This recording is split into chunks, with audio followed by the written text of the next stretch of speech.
everybody, and welcome to the Week 2 review edition of the Schatz and Tanier NFL podcast on the FTN Network. I am Aaron Schatz of FTN. You can find my stuff, of course, at ftnfantasy.com/DVOA. I'm Mike Tanier from themessenger.com. We've been watching lots of games from Week 2. We are here to review the whole thing for you. And our opening question for this week is Miami the dominant best team in the AFC? No! Yeah, I also think no, but that's interesting that we agree on this. I got into a fair amount of arguments, I think, with people yesterday when after half of the Patriots game, they were up by what, like 21-7? People were like, oh, Miami is dominating. They're the best team in the AFC. Mm-hmm. And I'm like, they won last week by 2 points. Yeah. Right?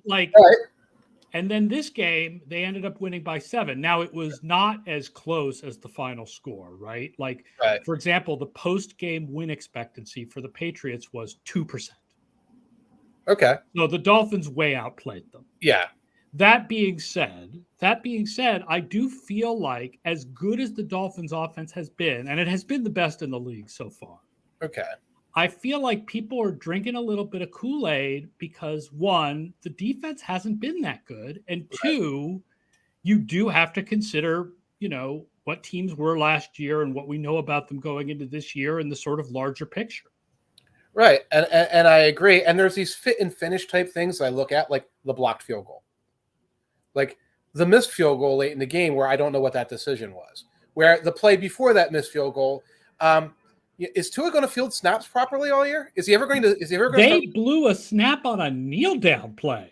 Yes, they blew a snap on a kneel down play. They blew a snap 3rd and inches, and they blew one earlier in the game where it was almost a disaster. And I think he scrambled or got the ball to somebody. And they blew a couple last week, and they blew a bunch in the preseason.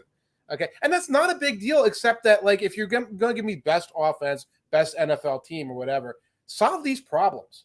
Solve these problems, because if you're not solving these problems, then I go back to you're relying on Tyreek Hill, you're relying on Jaden Waddle, who's hurt. Right. Okay, and I'm going to turn back and say, why aren't we talking about the Ravens in this category? Why are we discounting the Chiefs because they've got 2 receivers that try to drop 6 passes each, and they're going to get that problem solved? I mean, every team makes mistakes. The Bills make mistakes too. I mean, my feeling coming away from this discussion was the Bills, yes, they lost to the Zach Wilson Jets. Yes. They also went out yesterday and they beat Las Vegas by 4 touchdowns. And is Las Vegas really that much worse than the Patriots when the Patriots are down 2 cornerbacks and 2 offensive linemen? I think the Patriots are still better than the Raiders under the circumstances, but it is a similar team, I would say. Just like I think the Broncos are a similar team under those circumstances. And the Bills have a self-destructive tendency. I think the Dolphins have a self-destructive tendency. So, I just see nothing to say I'm going to push the Dolphins past the Chiefs at this point, the Bills at this point. Maybe the Bengals, you can talk me into that one because of the way the Bengals are playing. But then we have the Ravens to talk about again in this conversation. The Ravens have been very good. And Cleveland, we'll see what Cleveland does tonight, and we'll get to that in a little bit. But, DVOA right now, the number 1 team in the AFC is Cleveland. Right. Because they've only played 1 game. They've only played one game, right. And then Buffalo, and then Miami, and then Baltimore. But I do feel a little bit like the anointing of Miami as the clear AFC favorites seems a little bit a little bit early. Run away with a game first. Show me how you run away with a game. They did not run away with last night's game. We kept thinking, this is the runaway, and then they have a field goal block. Oh, this is the runaway, and then they give up a quick touchdown to Mac Jones and the Patriots. So if you want that status, show me that you can just dominate any opponent, dominate the Jets, dominate whoever. Yeah, the secondary, I think, is a question mark because Xavier Howard was not good last year. Yes, he had the great interception this week, but last year he wasn't that good. And Eli Apple is problematic. Yeah. And they definitely missed not having Jalen Ramsey there, right? That was a big part of what the Dolphins were supposed to be this year, was getting Jalen Ramsey, and they no longer have him. They no longer have him. I think there were just opportunities where guys were open, especially late in the game. They were having trouble with the Patriots tempo, just like the Eagles had there as well. And I think they're physical in the middle. I think that's a big part of what they do there. Wilkins is a great player. Yeah. You know, they're getting good physicality on that front, but they allowed a lot of running against the Chargers. The Chargers run the ball well against them. So that's not a powerhouse team. I see that Barrios has added this element to their offense. I would have thought that was silly until I saw it in operation, where Barrios working underneath is like a weapon, a good tertiary weapon for them. It was good seeing Mostert get unleashed and get a big play and then run the ball well at the end of the game. But we're still talking about team to beat in the AFC? No, you haven't done anything to demonstrate that yet. I want to thanks Rob Hood for asking about my mom. My mom tested negative yesterday, so she is over COVID. So that is the good news. Unfortunately, we still couldn't do Rosh Hashanah together, but her COVID case is gone. So thank you for asking. And don't forget that you can ask us questions during the show. We're on YouTube live at 11 a.m. Eastern on Mondays and Thursdays. And then we put the podcast up on all the podcast apps for folks to listen to afterwards. But you can ask us questions live if you come to the YouTube show.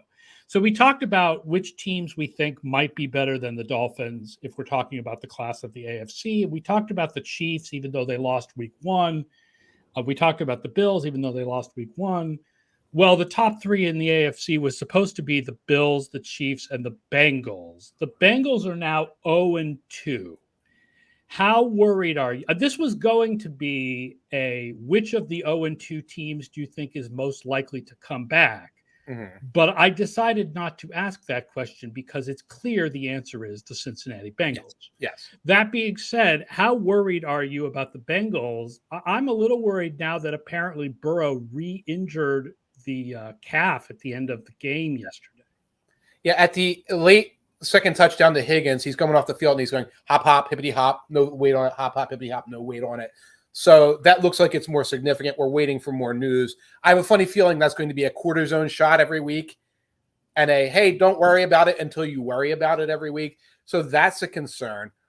They could be 3-2 in a couple of weeks because I believe they've got the Rams, the Titans, and the Cardinals. Rams, Titans, Cardinals, Seahawks. That's right. Their next 4 games. Right. They're going to come out of this 3-3, and they're going to be in a better position, I think, no matter how you slice it. The problem is they are right now 0-2 in the AFC North. 0-2 in the AFC North means they're going to have tiebreaker issues moving forward for everything that they hope to do. If they wind up falling behind a little bit and needing to make the playoffs, they could wind up in a playoff tiebreaker problem because of those losses. They could wind up losing the division and having to play a wild card game because of those losses. So they've already dug a pretty significant hole, even though I think they will come out of it to a degree. This is a problem for a team with Super Bowl aspirations.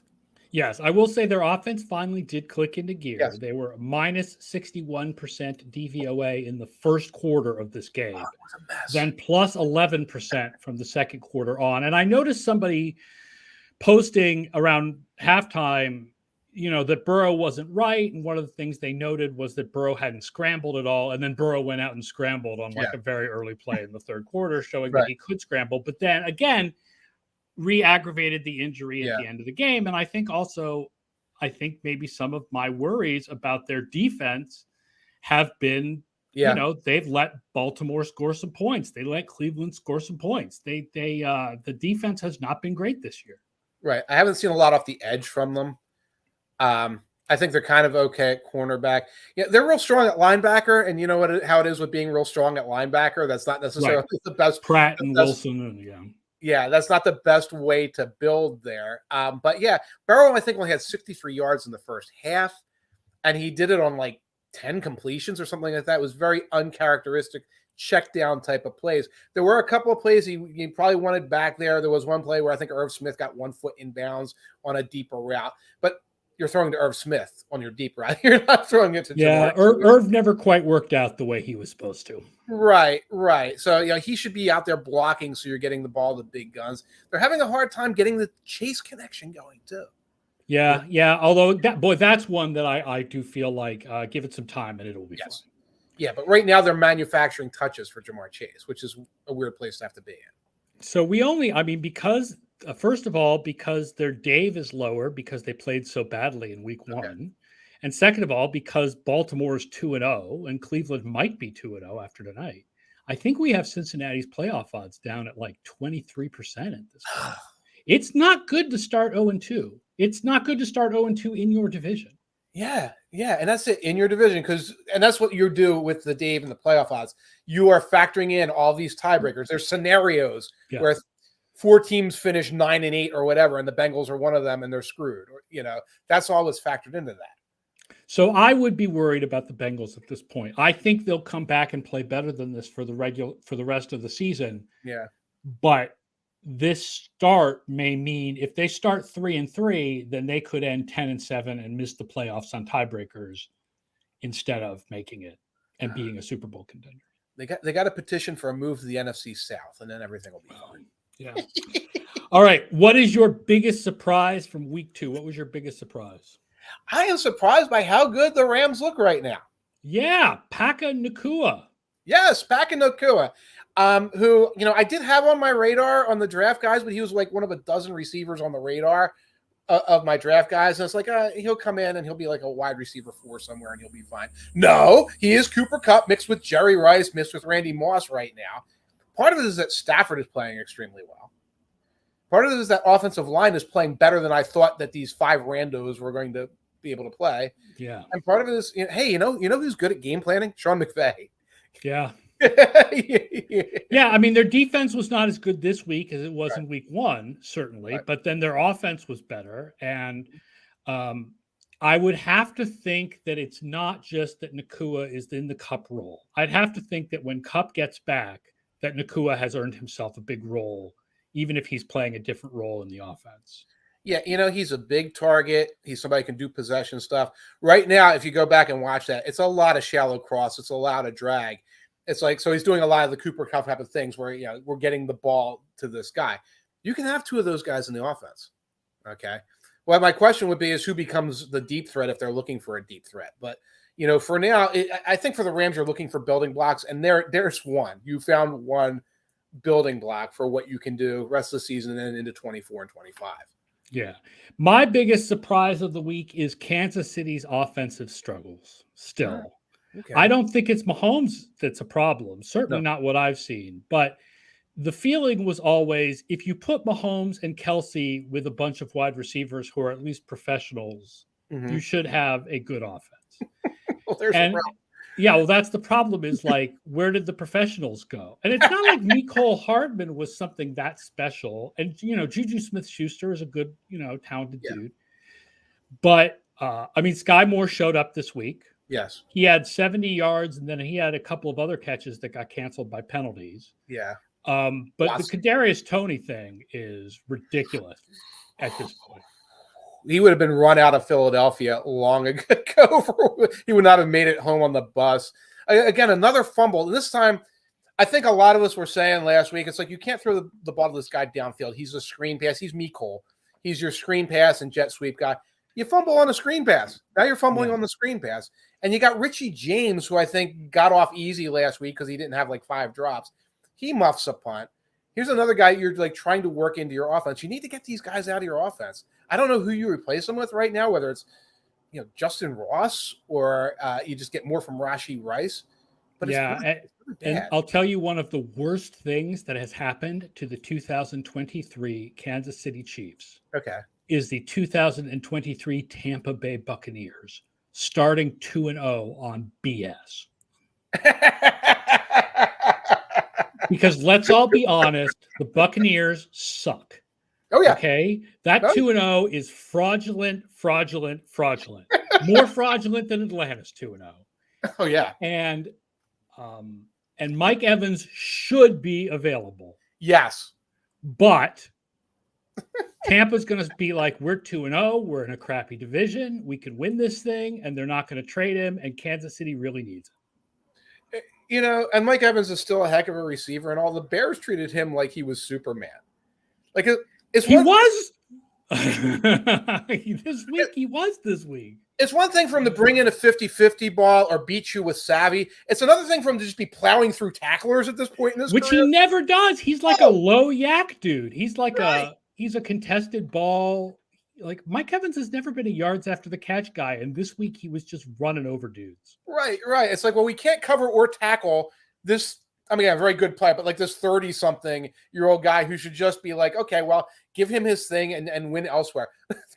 The Bears could not win elsewhere. No, the Buccaneers, they are comically. And I'm answering questions about Baker Mayfield. It's like, no. Baker Mayfield is not good. He is not playing well. But he had 5 minutes to throw, and if he got the ball to Mike Evans, it was a 40-yard run, and that's the way it was all week this week for the Bucs. Kansas City, I feel like, there's still this lingering feeling based on priors. It's only been 2 games. They will figure it out. Yeah. It's Mahomes. It's Reed. Kelsey will get healthier. Jones. They should figure it out. The defense was much better this week with Jones back. You feel like Kansas City will figure it out. Their offense will figure it out. They should still be the best offense in the league. Right. But the receivers definitely, like Rashee Rice needs to step up, or Marquez Valdez-Scantling is what he is. It was the same thing he was last year. That's not going to change. Like they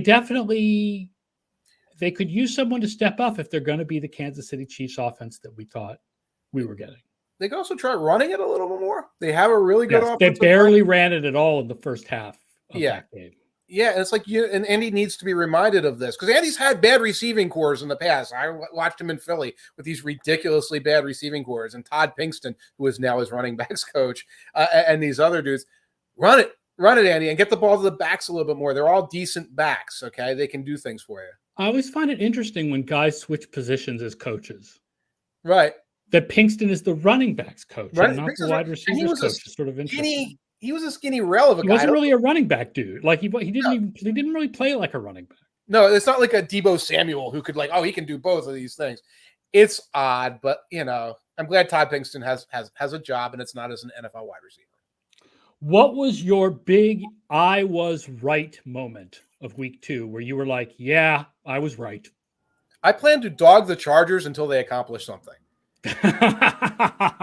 Every time this team fails to accomplish anything, I'm going to dog them. I'm going to dog Herbert. This was not a loss on Herbert by any stretch of the imagination. There's dumb penalties and lapses on defense, etc. But I defy anyone to watch overtime. Watch the 3-and-out by Herbert and the Chargers offense at the beginning of overtime. If Kirk Cousins does that and goes 3-and-out with these ridiculous sequence of plays in overtime, the internet breaks. Everybody's like, oh, there's this Kirk Cousins. Here we go again with this guy, et cetera, et cetera, et cetera. This is how the Chargers play at the end of close games, on offense, at quarterback, at defense, as coaches. And I'm going to say this is who these guys are until they show me there's something different. Staley has to worry about his job at this point, and I don't even feel like saving him because he's not an analytics darling anymore. They did a 4th and 2. I didn't look at the odds. I didn't look at Seth Walton or whatever. It was a 4th and 2 near midfield punt. Yeah. And I just looked at this, and it's like you just paid this guy $200 whatever million. You've got all these weapons on offense. You don't have anything for this. I know Eckler's out. Eckler's not your 4th and 2 power guy. Right. You got you got a first-round pick at left guard, first-round pick at left tackle. You can't do anything with this. So that was another little Staley moment. But anyway. Yeah, my I was right moment was the Bills winning 38-10. Right? I'm Mr. driving the Bills bandwagon this year. Mm-hmm. I do feel like Josh Allen, despite his gunslinger tendencies, is going to be all right in the long run. And this was a dominant butt kicking. Yes. For Buffalo. This was Buffalo being like, yes, by the way, both sides of the ball, we're one of the top teams in the league. Here we go. More physical at every element than this other team. Like these second, third tier, let's say the Raiders are third tier team, just better than them at everything, on the line, in the trenches, in the secondary, everywhere. And I was skeptical of that team because I look at the Bills at this point and they're going to self-destruct in these games that should be easy. Yeah, now I'd like to see them do this against a good team, but yeah. Every week, we're going to review the games where the post-game win expectancy was reversed, where the quote-unquote wrong team won based on our numbers. And there were actually 3 of those games this week. The big one was the Giants. The Giants ended up with only 10% post-game win expectancy and beat Arizona anyway, 31-28. Tale of 2 halves. Their offense was minus 63% DVOA in the first half. Plus 63% DVOA in the second half. Wow. And they suddenly discovered themselves in the second half. But overall, if you look at the underlying stats of the game, Arizona played much better than you would think. Yes. And the funny thing is that now, because of that, Arizona is no longer our number one team to get the number 1 draft pick. Chicago is. Yeah, I thought so. We now have Chicago first, Houston second, which would be Arizona, and Arizona third.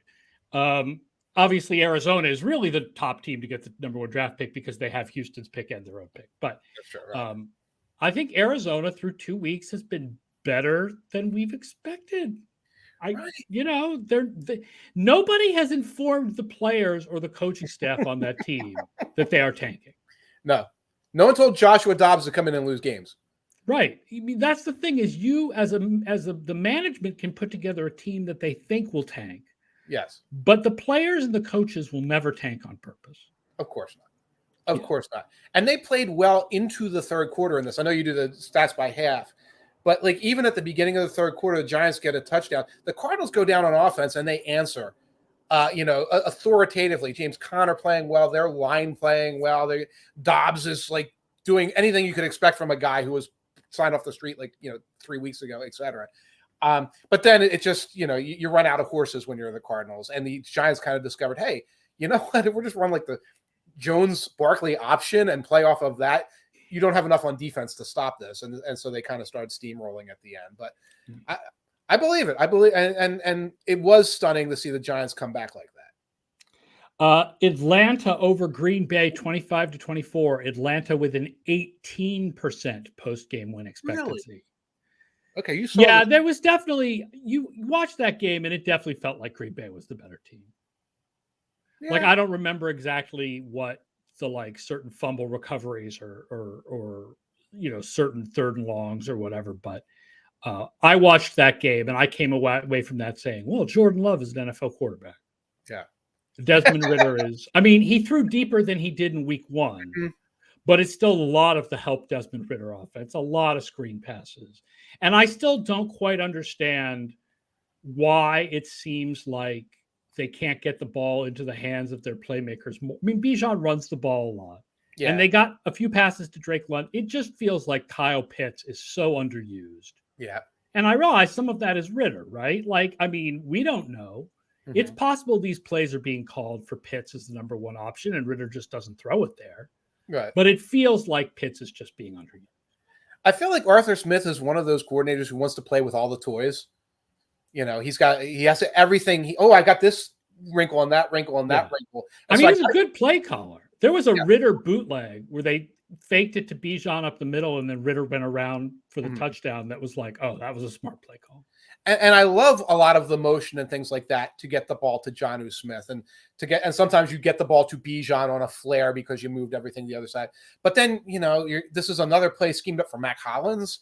I don't necessarily understand what's going on there. And you're right. And Ridder had a pass that bounced off of Quay Walker's chest for an interception. Oh, that was terrible. That's not even included in the post-game win expectancy, but that was awful. I have no idea how Quay Walker did not catch that. And I don't know what Ridder was seeing because I rewound it and I'm like, was this some kind of disguise coverage? No. There was no disguise. No, he is dropped. Quay Walker just dropped into that zone. No disguise, and he was. And if he hadn't caught it, there was another guy who would have caught it. So yeah. I don't think the Falcons offensive line run blocks real well, and then they seem to have trouble with pass protection, which might be another reason why there's 18 guys going in motion because that's going to help you slow the pass rush down. But I'm so surprised they look like just evenly matched sort of middleweight teams when I watch that game. Yeah. The other one is Tennessee over the Chargers. Tennessee had a 33% post-game win expectancy. And you're laughing because, of course, the Chargers did the thing that the Chargers do. And you just talked about. The Chargers can't seem to win games they're supposed to win. They settle for field goals. If it's 1st and goal at the 9, it's almost like, oh, this is just going to be a field goal. They're not going to like work their way into the end zone for the Chargers. And one play you want to watch is Ryan Tannehill's touchdown run. Where he's got, I think they fake the handoff to Tajay, and they have Derrick Henry on the option pitch. And there's a defender, I think it might be Kenneth Murray, who picks up no one. Like, you can pick up the option man, or you can take the ball. You should take the ball in that situation, or you can stand there and watch the Chargers defender on the replay just sort of stand there. I'm like, oh, Ryan Tannehill and Derrick Henry are coming. Maybe if I stand still, they won't notice me and score. Yeah, that probably was Kenneth Murray. Let's count up the DVOA top 10. Again, this is no opponent adjustments yet, right? So Washington is 10th. Ooh. Philadelphia 9th. Too low. Tampa Bay 8th. Fraudulent. Green Bay 7th. Wow. Despite being 1-1. Again, the DVOA feels like they really outplayed Atlanta.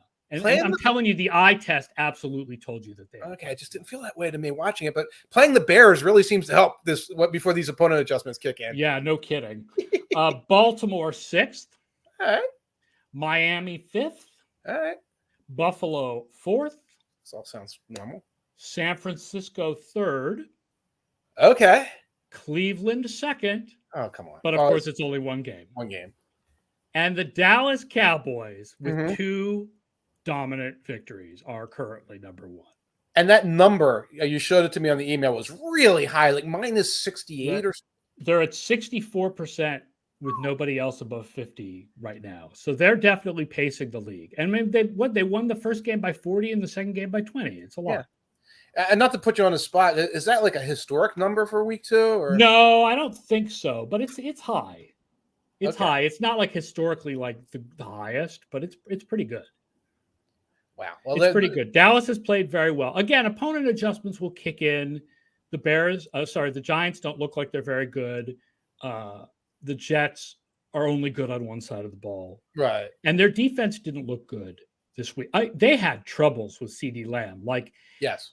The fact that they are not willing to move their cornerbacks around means you can take your best receiver and put him on DJ Reed. And I like DJ Reed, but he's not Sauce Gardner. Right. But at the same time, if you watch early in the game, they keep giving the Cowboys the ball back. They keep giving the Cowboys back in good field position. The Cowboys are settling for field goals. Sauce almost does get an interception. One kind of bounces off of his hands there. You can't put it on the number 2 cornerback at this point. There's got to be some offensive buy-in, some offensive step up. The Jets' offense was one play this week. It was one good play, and everything else was almost disastrously bad. And that's not going to be enough. And a team like the Cowboys, I think the Cowboys are built to capitalize really on defense right now. And the offense is not under the pressure that Cowboys offenses tend to be under, which is go. Yeah, let's see what happens when there's a game where their defense doesn't hold up like this, and the offense does have to hold up. It's part of the bargain. Yeah, but what's coming down the pike for the Cowboys here? Let's look at the Cardinals next week. Oh yeah. What's the line on that? The opening line on that is probably 13. You got week 5 Cowboys 49ers. That looks like it's Sunday night. Circle it. Take a nap at 3:00 in the afternoon if you can, so you're ready for it, because that's the big one coming. What is waiting all day for Sunday night? I do want to check that line since you mentioned it real quick here. What's the opening line for Cardinals and Cowboys? The opening line for Cardinals, and my book app being really corny right now, is, let's see, Patriots -2 against the Jets. 13. 13. That's quite a line for week 3. Yeah, that's right on the line of my comfort zone. I'm not going to touch it, but you know. Rob wants to know, when wrapping up the show, I'll do it now. I didn't realize he was asking about wrapping the show. If you want DVOA stuff on FTN, what you want is the Stats Plus subscription. That is correct. Fantasy Plus brings you a bunch of extra fantasy stuff, but if you just want DVOA, you want the Stats Plus subscription. Right now, what we have as free is the total DVOA with the offensive, defensive, and special teams breakdown, the Dave stats, and the player stats, quarterbacks, wide receivers, running backs, tight ends. So everything else will require a Stats Plus subscription, ftnfantasy.com/DVOA. And again, don't forget, you can, while you're watching us live on YouTube, 11 a.m. Mondays and Thursdays Eastern, 11 a.m. Eastern, you can make comments and ask questions. Let's preview Monday Night Football. First at 7:15, the New Orleans Saints at the Carolina Panthers. It's NFC South action. This is your chance to watch the NFC South, man. It's like the Jeopardy second chance tournament is going on, and this is like the Jeopardy second chance tournament of football simultaneously at 7:15. Weird line because you only got the Saints -2. I got the Saints -2.5. Yeah, I have Saints -3 according to Vegas Insider's odds tracker. Okay. So it must be -2.5 at some books and -3 at some books. I took him -2.5 with the over at +225. I'm not super convinced about the over in this game, but I think that the Saints are significantly better than the Panthers, who will be without J.C. Horn. Yeah, who cannot stay healthy. I hate to see talented players like that who just can't stay healthy, but at this point, it's I don't know if J.C. Horn is ever going to stay healthy. Yeah, I agree. It's vaporware. But that's like, the Panthers are going to hang their hat on him and Brian Burns, and the defense will keep them in games. They're already going to have a hard time with that. No, like Rashid Shaheed is better than people realize. He's going to burn C.J. Henderson. Right. And you got Chris Olave running around. And Michael Thomas is playing. Yeah. Speaking of Kansas State, Thomas is alive. I'm playing him on one of my fantasy teams, which has already won this week. Nice. Oh, wow. So I don't need Michael Thomas to go. Okay, so the other team has nobody tonight? The other team has nobody tonight, and I have Michael Thomas. All right. Big win then. Big W. Then at 8:15 or 8:30, I can't remember if it's 8:15 or 8:30, on ABC, the main game, which is the Cleveland Browns at the Pittsburgh Steelers. And AFC North football, the best division in the game. I looked up some stats on this. Now, interesting, the Browns did a really good job against T. Higgins last week with a guy named Martin Emerson, who is their second corner. But last year, they did struggle covering wide receiver 2. Okay. And they were 30th on deep passes. So George Pickens, I like George Pickens tonight. In week 18 last year, George Pickens had 72 yards and a touchdown against the Cleveland Browns. And his over-under, I looked this one up, is only 42.5. Yeah, I like that. I played the over. Yeah, I played the over with the DraftKings bonus bet that I got for losing the 49ers on the field goal. Nice. 42.5 is like 150 ball, and then like a screen to get him a touch where he goes for 6 or 7 yards. That's it for Pickens on the over there. And again, I know the Browns right now, number 2 in DVOA after one game, big win. I feel they're a little overvalued because of that win. I think the Steelers are a little undervalued because of how hard they got hammered by the 49ers. And I think this is a pretty close matchup.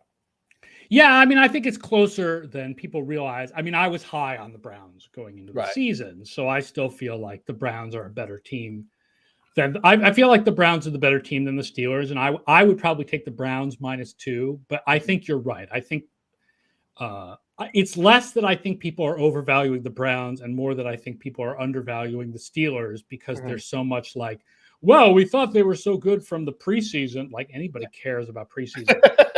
And then they got clobbered in week 1, and therefore they're terrible. Well, they were overreacting to week. I think there's an overreaction to week 1 on, when it comes to Pittsburgh. Absolutely. And that's another one with an over-under way down at 38. That's just low. Overs were like ridiculously good this week, by the way. I think the lines overreacted to week 1. Right. Well, all of us, I mean, I'm writing articles. Oh, the quarterbacks stink and the offenses are down, and people are talking about, hey, dink and dunk has taken over the league. And I think there's a level of truth to that. And also, it was week 1, and it was raining completely up and down the Eastern Seaboard. And there's 7 young quarterbacks in the league. Sometimes stuff gets weird, Yeah. All right, that wraps it up for our Monday morning show, everybody. Thank you for watching. Thank you for listening as a podcast afterwards. A reminder that you can find us on YouTube at 11 a.m. Eastern every Monday and Thursday. You can find all of Mike's work, including the Monday morning walkthrough, at themessenger.com. And you can find me at ftnfantasy.com/DVOA. We will be back Thursday to preview week 3 and talk about these Monday night games. We'll see what the results are. Let's see what happens with Cleveland. Do they stay high or not? And let's see what happens with Carolina. How bad do they suck? Let's find out. All right. That does it for Schatz and Tanier. We will talk to you guys Thursday morning. Take care, everybody.